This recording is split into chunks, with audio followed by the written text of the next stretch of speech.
This is the Aftermarket Radio Network.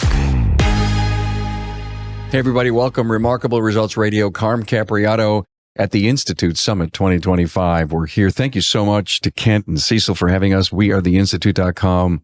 Ton of my great friends here. Oh, my God. And the learning is so much fun. And we're on Amelia Island. I mean, the ocean's like right over there. And I'm coming from Buffalo, so not to see snow was a wonderful thing. We want to take one moment to thank our great sponsors. More than 16% of light-duty vehicles on the road are EV and hybrid. Is your shop ready to safely and properly service them? Get your shop trained and equipped to service hybrid and EV vehicles with NAPA Autotech's innovative EV-ready Level 1 high-voltage awareness and maintenance training. Hey, let's face it, your shop management system is the most critical tool in your shop, and NAPA Tracks will move your shop into the SMS fast lane with on-site training, 6 days a week support, and local representation. Find NAPA Tracks on the web at napatracs.com. Hey, welcome back. David Boys is with us. Today's class. Hi, David. How are you? And you're a great sponsor of our show. Thank you so much. As I've gotten to know you, and see the power of this app. It should be in the hands of every one of our specialists around North America if they fix cars. I've seen you do so many incredible things. So David couldn't wait to come in the studio and says, Carm, look at the timeline and look at what we can do over here and all that stuff. I've never seen you. You are like a kid in a toy store, man. I mean, what do you want to do next? I mean, it's amazing stuff. Well, it's a lot of fun. I mean, we have the benefit of being able to engage with techs and service advisors every day.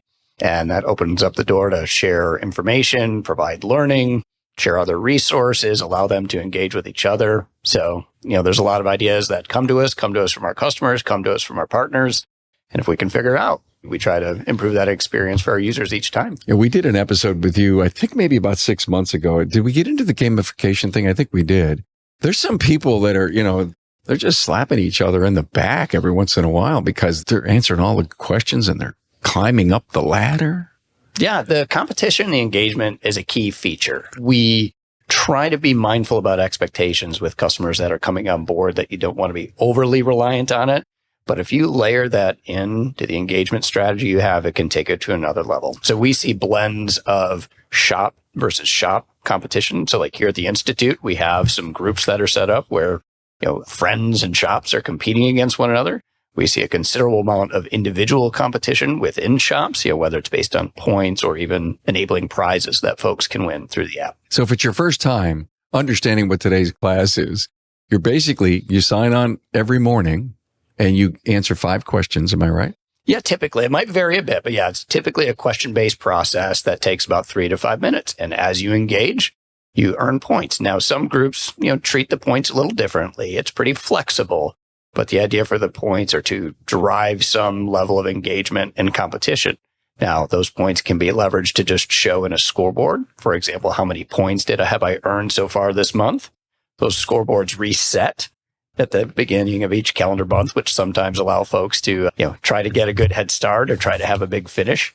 But then ultimately, those points can be flipped around and redeemed for prizes within the app as well. So it's fun. It's important. You'll learn something. There's an accountability factor. We're out there in this continuous education. See, I don't believe in the word training. I believe in the word education and a continuous education program. In fact, we're going to talk about this great paper you wrote. And when you wrote the word continuing education in here, I circled it. Yeah, I love where you're going with this. What David did is he wrote this paper, if you will, this white paper, an automotive shop owner's roadmap to technician retention. Every time I ask a coach or ask any shop owner, what are your biggest problems? And it's either retention or recruitment, period. It's not like I need to buy the latest scope or I need to send my people to continuous training. It's this. And it's too bad that it has creamed up so much. Part of it is culture. Part of it is, what we're paying our people. You covered it in here. And part of it is the competition for talent. This is a 6-step process. How could they get a copy of this? Just from our website. It's available on our resources page on our website. Todaysclass.com. Yeah, maybe we can make it linked through this episode too. Yeah, we will. We'll do that. Tracy for sure will do that. Let me just give you the highlights of this, and let's just do a few minutes on each of these topics, David. Number 1 was the intro, the growing challenge of retention. Number 2 was identifying key challenges to retaining techs. That was a great segment. Number 3, build a retention strategy. Number 4, implement work-life balance. Ain't that cool? And number 5, create effective and efficiency in the company. And I guess we would all love to live in that world and have a more satisfied job. And number 6, measure success and adjust your strategy. Is what we're doing working? So let's just take this intro because there's so much turnover. Let's just talk about this for a few minutes. Yeah, and it's tricky. And I recognize with these types of papers that following a 6-step guide, is something that you can leverage and maybe learn from, but there's not a magic recipe to make this all work. What we're really trying to encourage folks to do is consider some of these options. What are you doing? Are you taking action? Are you changing anything that you did from last year to this year? Sometimes taking a good hard look in the mirror is important. Figure out what you need to do. 100%. I love your point. Download this, print it out. I'm not trying to save trees here. Start reading it with a pen or a highlighter in your hands and a little thing of Post-it notes, because I want you to be inspired by what you're reading in saying, yes, no, I can, I can't, we are, we're not, all of that stuff as you go down this. To David's point, this is not the Bible on how to make retention work, but use it as are we doing this and aren't we? Is this important to us? Is it not? And then when you're all done, look at the Post-it notes, look at the highlights and say, we need to do these particular things out of all the great stuff you're offering. So it's a tool. Yeah. One thing that we try to describe or discuss with our customers as well is, for example, if you're going to roll out our solution, why? What is it you are trying to achieve? If you're going to ask your team to do this training each day, why? What's in it for them? So when it comes to things like retention, what am I trying to do? How am I going to get there? What do I need to change? What's not working? What's different this year compared to last year? Just continue to challenge yourself and be open to those ideas. And how painful it is to lose somebody. Oh, yeah. It's incredibly costly. The impacts on operational components as well. I mean, it's a big deal. And can you see it coming?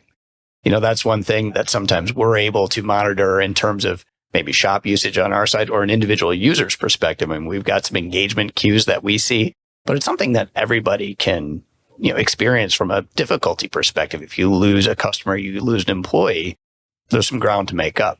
Sometimes when they leave and you weren't expecting it, I don't know what kind of value you can put on sleepless nights or stress.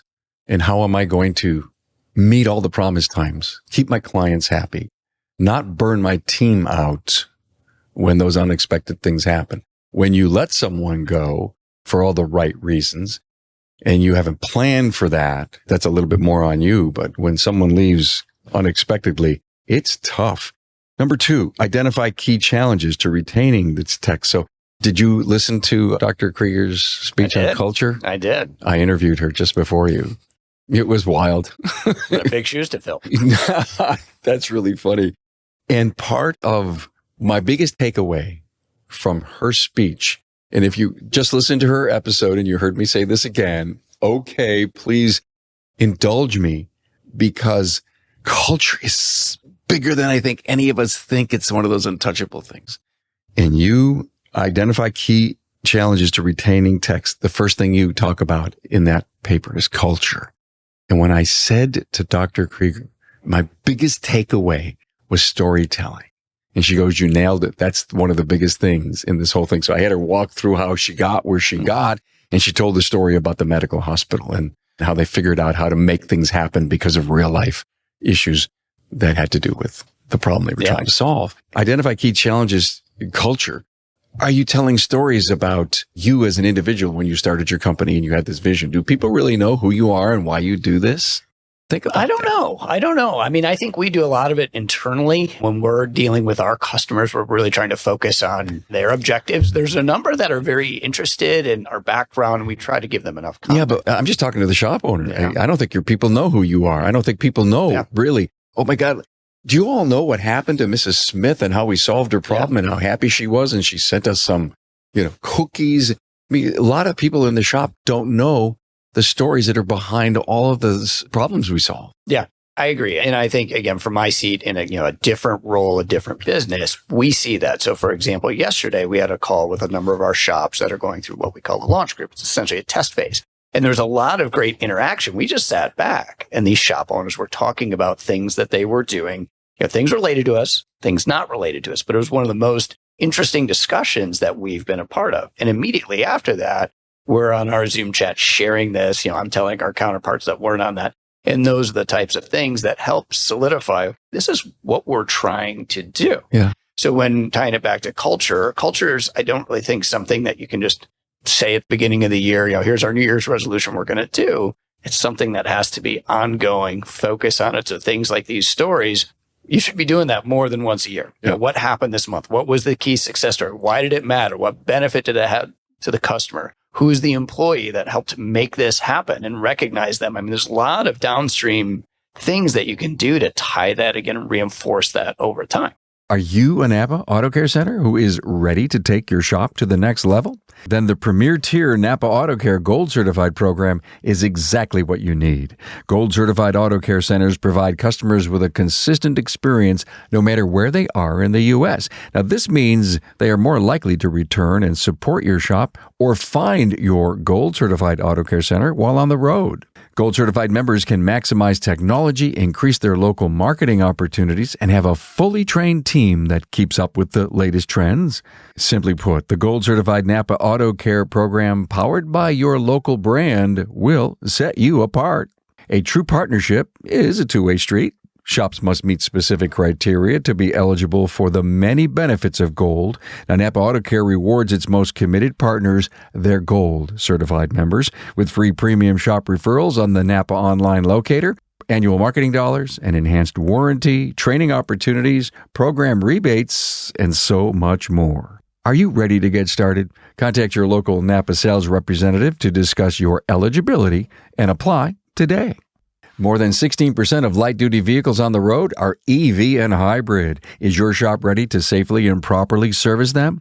Get your shop trained and equipped to service hybrid and EV vehicles with NAPA Autotech's innovative EV-ready Level 1 high-voltage awareness and maintenance training.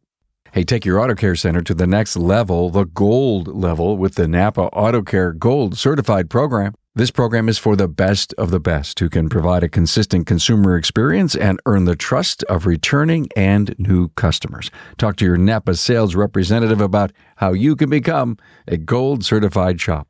Hey, let's face it, your shop management system is the single most important tool in your shop, period.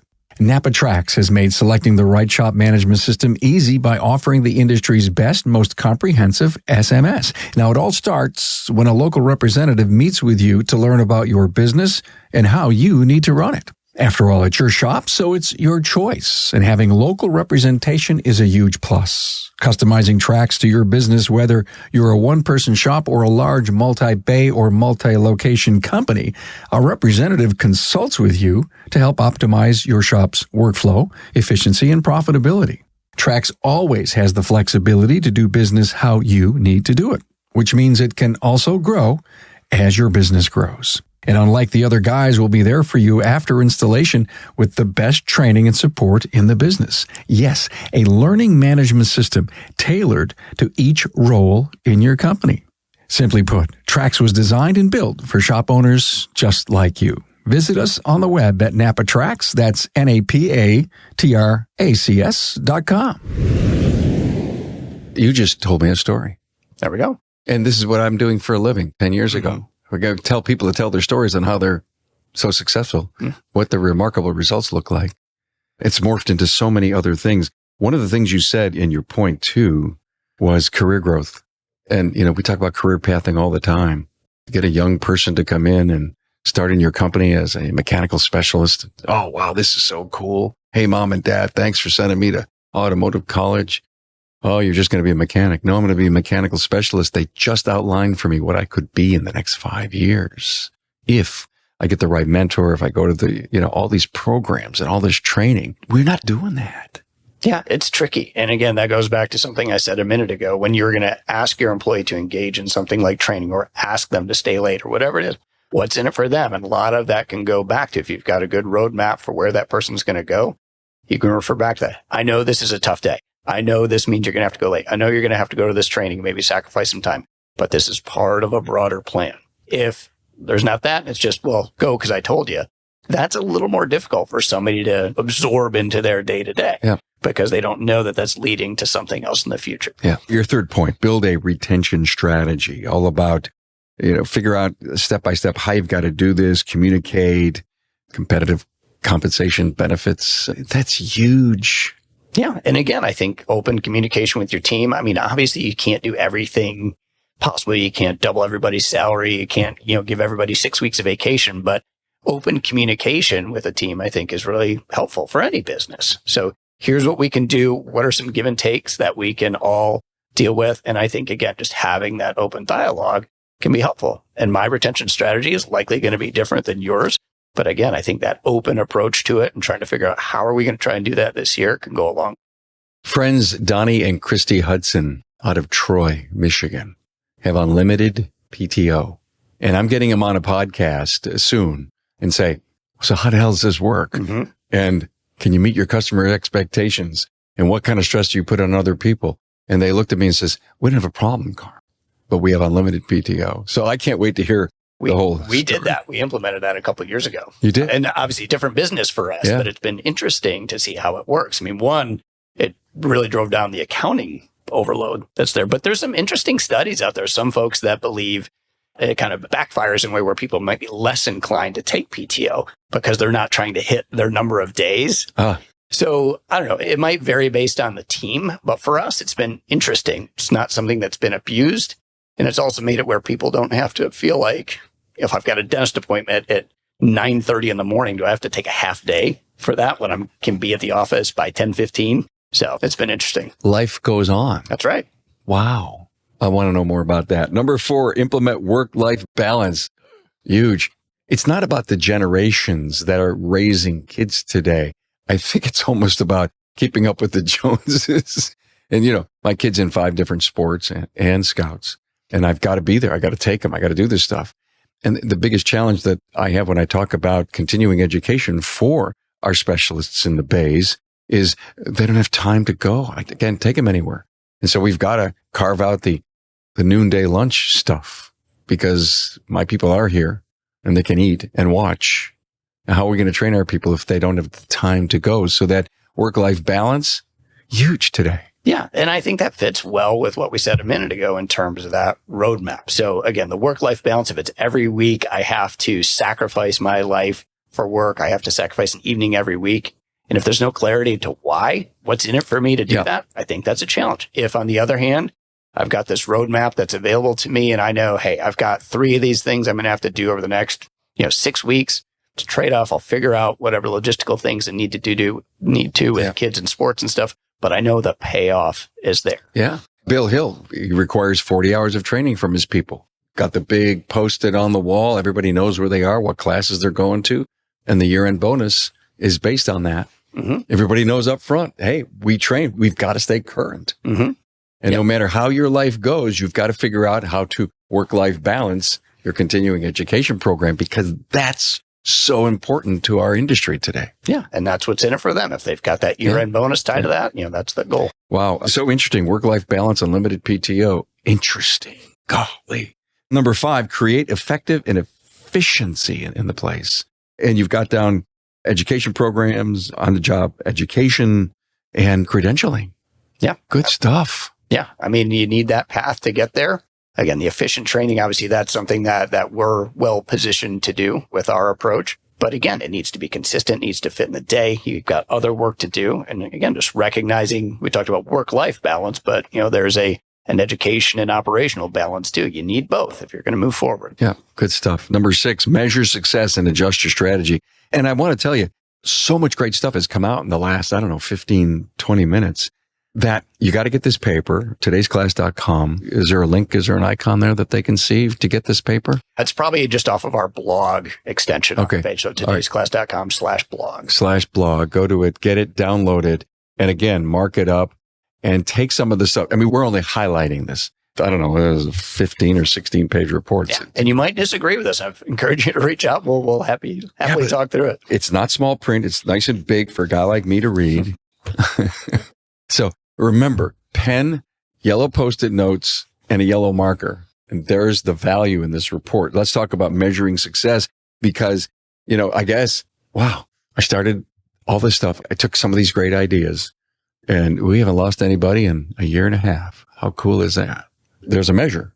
Yeah, exactly. I mean, it's the old saying, right? You can't manage what you can't measure. But again, whether it's training, operational stats, if it's PTO and you've got unlimited PTO, tracking those days, who's abusing it, who's not, but you're going to need to get those data points and figure out how you are going to adjust moving forward. Yeah. Seasonality is something that just hit me because we were just talking about this with Parker and about adjusting and moving your business ahead. When I hit the word season, when you live in the north, don't you? I live in Charlotte. So. Oh, you live in Charlotte. Well, I'm from Buffalo. And, here comes summer's ending and fall's coming. And we see this gradual change into a different season. Yep. And no matter what you're doing to grow and move your business forward, your strategies on everything from sales and margin and people retention and culture and all the things you're working on, they will all overlap. They will roller coaster. But when you get to the point where, oh, wow, it's been like 6 or 9 months that I've worked on this whole retention strategy of mine, don't think you're waiting for it to get bad before you go back and revisit it. So we were talking about this ebb and flow of looking at stuff. It's almost like seasonality. Don't think of it as the seasons. Yes, because things go away, things get really bad and then, oh, there's spring. I want you to look at this report as something to build a strategy about retention, but it will not be your final look at it. You need to keep living it and looking at it and reevaluating it. Yeah, absolutely. I mean, I think that applies to many of these things as well. I mean, you can't just, provide coaching to an employee of yours once today and think they're good for the rest of the year. Yeah. No, you can't do it every day either. So it's going to be a little different for each group. We work with a lot of shops that try to do one-on-ones with their team on a weekly basis, just even if they're really brief. But that sort of consistency to pay attention to the data, understand what's going on, what trends you need to act, it's just going to better position you to react when those surprises happen. You can get ahead of it. Doing it once a year is probably not enough.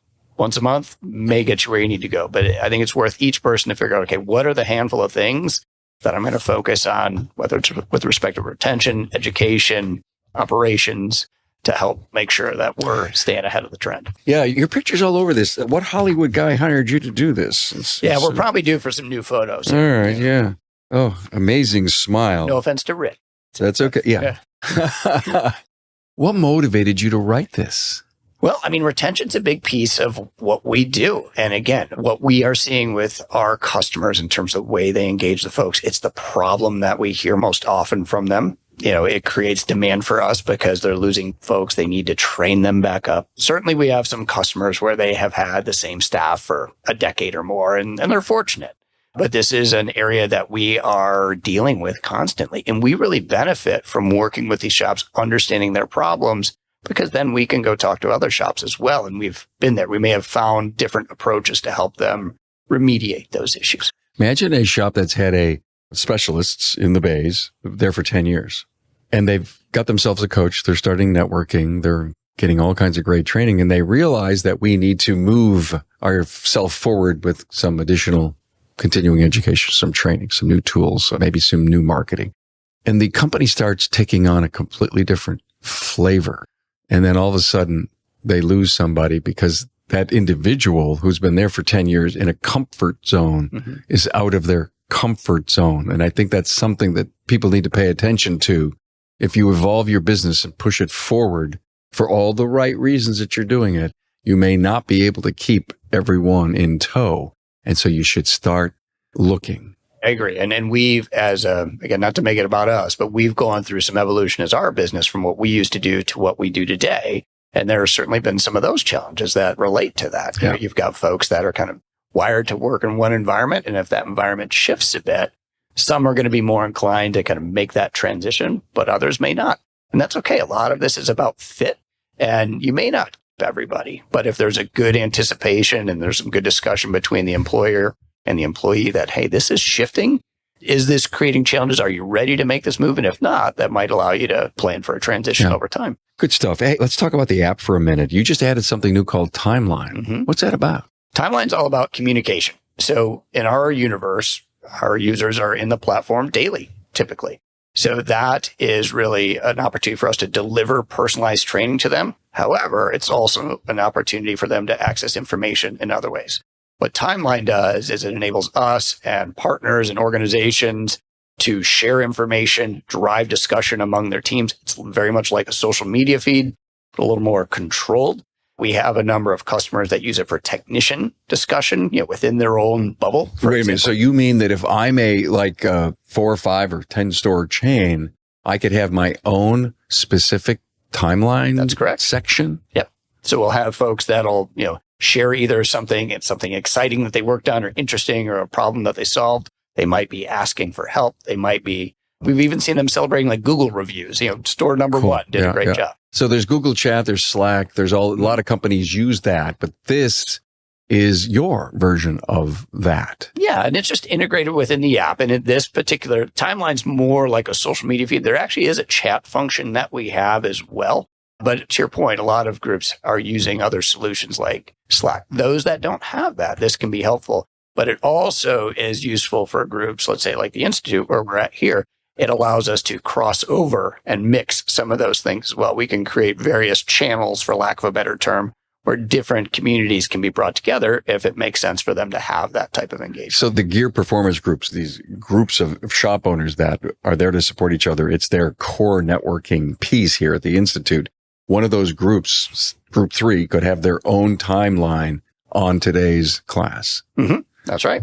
That can allow some discussion again, and it can be controlled whether that's just manager or owner discussion groups or the full teams. But our view is that there is information that you might have that could benefit somebody else. Yeah, we've got training content that we can push down, but if we can encourage more of that, interaction back and forth, we think that's Think of the possibilities. Mm-hmm. Okay. You're not going to do any kind of algorithm stuff underneath and forcing people to look and watch like they do in social and Instagram and all that junk. And that's one thing where, again, I think we would all agree that the idea of social media, it's a good concept, but it gets kind of busy and heavy. Yeah, very heavy. Laden. Yeah, so this is ugly. Really an opt-in type approach. It's streamlined. It's curated, for lack of a better term, and our partners that begin posting, there'll be guidelines for them, but it's really about providing productive information. There's not ads, that sort of stuff. So very controlled. When did you start the company? We've been doing this since 2019 is when we initially released this. Yep. So, it's a long time. Yeah, but it's taken some time for us to figure out how to fit it, have taken some time for the concept to take hold. It's really starting to grow now. We were a bit of an oddball, I think, in 2019, 2020, COVID obviously triggered some different discussions. Sure, yeah. A lot of the instructor-led training was put on pause, and some's come back in some areas and not so much in others, which opened eyes to it. But I think other solutions that deliver learning this way have opened people's eyes, like Duolingo and so forth. Yeah, I've talked to some big companies that work with you, and they love it. It's just been an important thing for them. Wow. All right. If you don't have today's class, get it. And I think you'll love it. And I think it'll spark some excitement inside your place, service advisors and specialists inside the bays, be it mechanical or technology. The technologists that fix all these tough problems on the cars need to be in this thing. David Boyes, thanks for writing this paper. Go on his website, get it, read it. Again, mark it up, use it to help your retention program. Thanks for being a great friend of the podcast and for your time today. Always happy to be here. Thanks, man. Thanks for being on board to listen and learn from the premier automotive aftermarket podcast. Until next time.